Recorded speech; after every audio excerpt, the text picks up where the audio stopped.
9. Bahwa termohon juga telah memenuhi kewajiban penyampaian surat pemberitahuan dimulainya penyidikan atas PDP pada penuntut umum KPK, dan pemohon dalam tenggang waktu sebagaimana ditentukan putusan Mahkamah Konstitusi nomor 130, yaitu paling lambat 7 hari sejak diterbitkannya surat perintah penyidikan.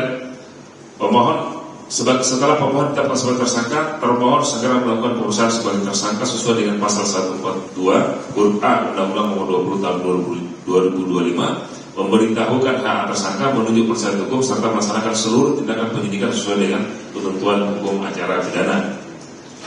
Bahwa terhadap unsur kerugian keuangan negara dalam pemeriksaan pra-peradilan telah dipenuhi minimal 2 alat bukti dan telah cukup. Bahwa dalam proses penyelidikan dan penyidikan termohon telah melakukan kerjasama dengan lembaga auditor negara yaitu BPKP, di mana dalam proses pemeriksaan oleh BPKP telah dideklarasikan adanya kerugian keuangan negara.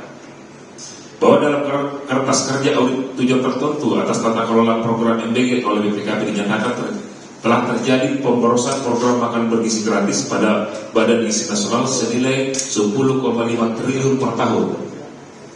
Dikarenakan pemeriksaan pra-peradilan ini sifat pembuktiannya hanya memeriksa aspek formil dan tidak memasuki materi pokok perkara, sedangkan mengenai ada atau tidaknya niat jahat atau mensrea serta beberapa jumlah kerugian keuangan negara lainnya maupun cara perhitungan yang telah memasuki materi pokok perkara. 11. Bahwa berita acara atau risalah hasil ekspos antara penyidik dan auditor BPKP yang menerangkan adanya perbuatan melawan hukum yang mengakibatkan adanya kerugian negara yang ditandatangani oleh auditor dan penyidik di bawah sumpah jabatan adalah sah sebagai bukti surat berdasarkan pasal 235 KUHP. Masih 5 menit. Dan cukup sebagai alat bukti awal menetapkan tersangka sebanyak bersesuaian dengan alat bukti lainnya. Bahwa dalam perkara termohon telah mengirimkan surat kepada Kepala BPKP perihal bantuan perlindungan kerugian negara tanggal 29 Mei 2026 yang ditindaklanjuti dengan pelaksanaan ekspos bersama antara penyidik dengan auditor BPKP sehingga terbit berita acara ekspos atau risalah hasil ekspos tertanggal 2 Juni 2025.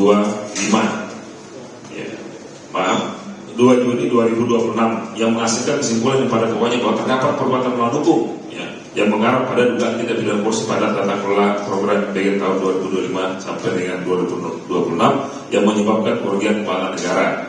Bahwa nomor 13, bahwa dalil adanya perhitungan formil kerugian negara dalam kurung laporan auditor sudah harus diperoleh terlebih dahulu, tidak menjadi syarat bagi seorang yang ditetapkan sebagai tersangka sebagaimana beberapa putusan pra-peradilan, antara lain putusan pra-peradilan nomor 113 PN Jakarta Selatan tanggal 26 November 2024. Beberapa pertimbangan yang kami tidak bacakan.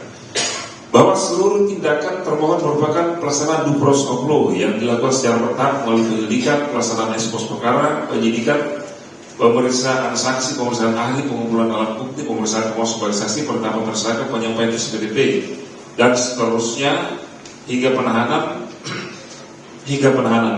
Adanya seperti umum dan seperti khusus merupakan bagian dari perkembangan penyidikan yang lasik dalam perkara tindak pidana korupsi yang kompleks dan tidak menimbulkan cacat formil terhadap penetapan tersangka. Selanjutnya dilanjutkan.